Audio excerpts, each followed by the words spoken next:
to keep your IMTR booked year-round. Okay, a lot of people take issue with this, especially coming from a short-term rental background. The first thing people ask about moving into IMTR is like, what's the vacancy? What's your percentage vacancy? What's your vacancy? And they're just so concerned about vacancy because for years you have been focused on booking up your calendar. So we would go in and make Christmas more expensive and New Year's and Valentine's Day and all the things. And you would accept bookings a year into the future. But those days are gone. When you jump into IMTR, you are going to clear your calendar. You are going to have a wide open calendar so that you can allow for a family moving in tomorrow and staying for 6 months or 9 months, which obviously if they're searching in a calendar and trying to find a house that's open for 6 months and you have bookings for July 1st, you're not going to pop up. That is one of the biggest hurdles mentally that we have to get over when we jump into IMTR.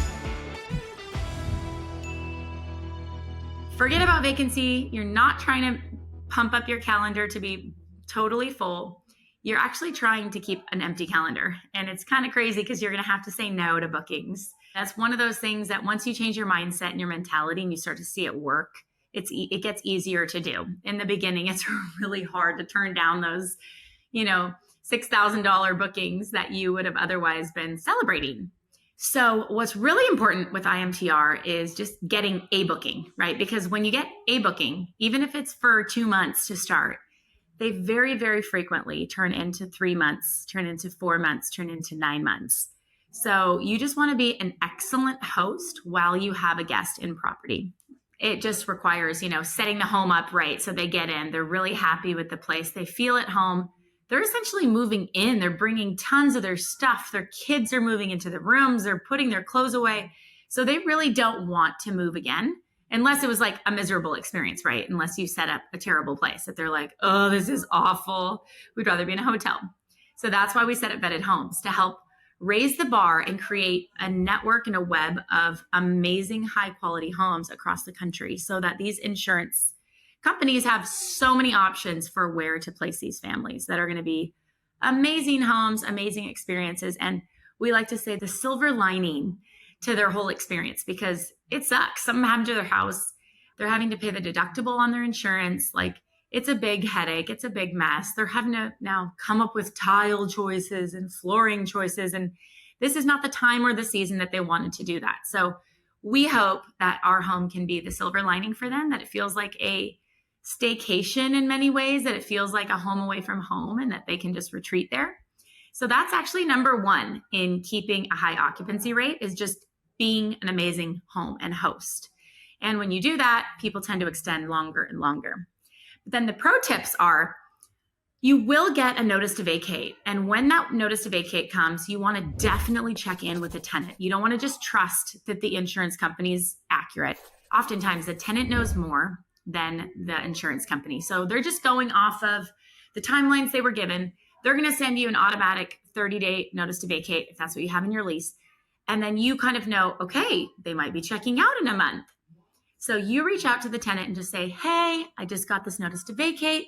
Does that sound about right with you? Have you talked to the people working on your home? Are the contractors also in step with this? Does this sound about right?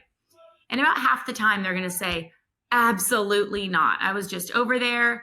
Things are back ordered. I'm going to call my insurance. This is not like I'm going to need at least another month beyond that. Okay, great. So now you take it off your head again and you are again occupied. So then a few days later, you'll hear from the insurance. Okay, we heard and actually we're withdrawing our notice to vacate and we're asking for this.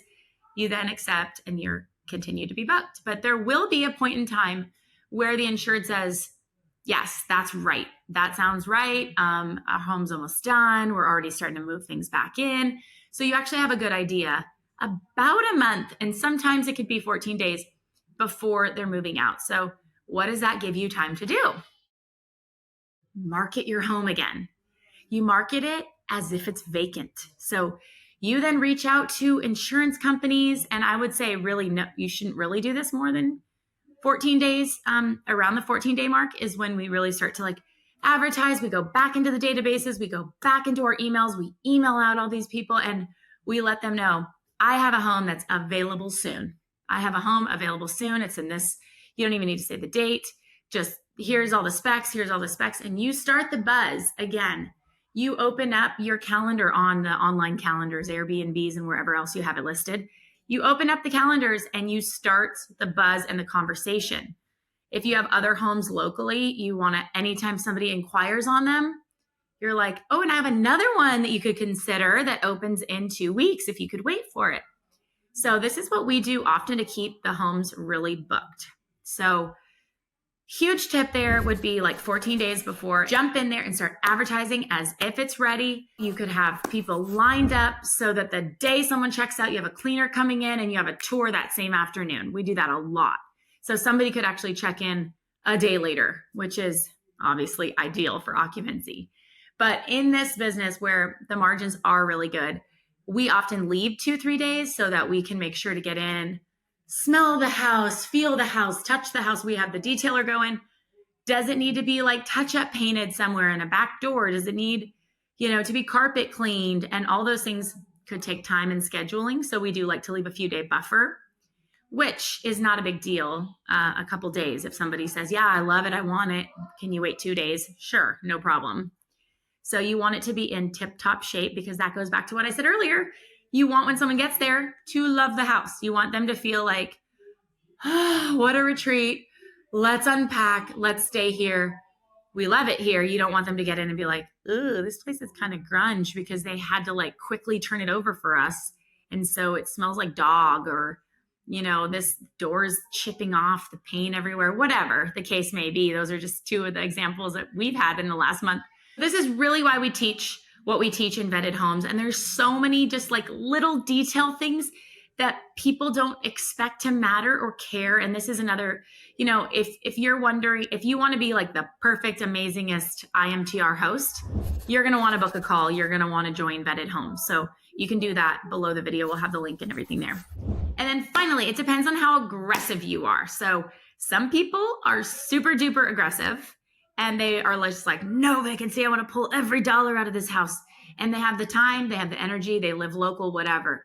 So if you want to do that, and if your home is not in an area that is prohibited from STR, then what we also can do, and we have a few of these in this instance, that say you're 14 days out, nothing, crickets, and you're starting to get like 2-3 days out, you're like right before the turnover. I mean, we might even wait a couple days after. So it's been cleaned, it's been detailed, now it's ready to go, and you're still not hearing anything. There's no insurance needs in that immediate time.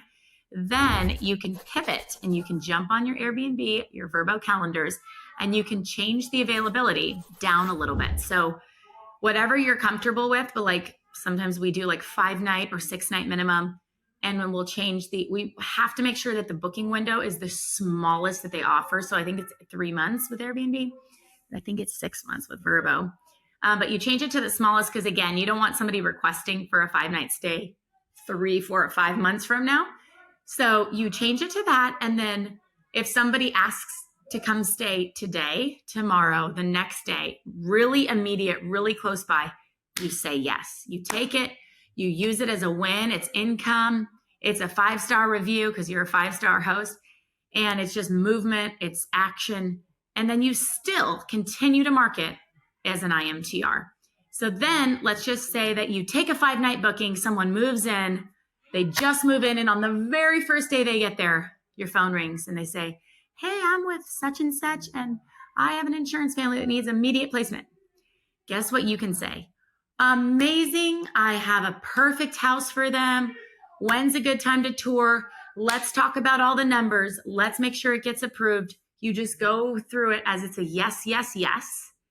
And then it takes a day or two anyways for you to get all the numbers approved, get their adjuster to say yes.